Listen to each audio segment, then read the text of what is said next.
100%ৰ ভিতৰত 90% মানুহে ভাবে যে ফ্লিপকাৰ্টৰ মোবাইল অৰ্ডাৰ ফেক আহে আৰু সেইটো হয় নে নহয় চাওঁ হওক। নমস্কাৰ, মই পাৰ্থ, মই এটা মিনি ব্লগলৈ স্বাগতম জনাইছোঁ আৰু এতিয়া আহি গ'লো অফিচলৈ।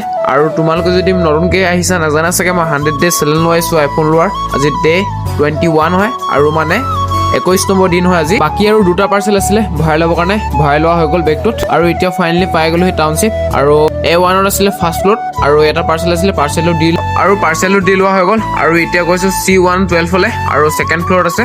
পাৰ্চেল দুটা দিবৰ কাৰণে গৈ আছোঁ। আৰু কোনোবাই যদি ভাবিছে ফোন অৰ্ডাৰ দিম বুলি, আৰু আপোনালোকে নিশ্চিন্ত মানে ফোন অৰ্ডাৰ দিব পাৰিব, কাৰণ আজিকালি অপেন বক্স আহি গ'ল।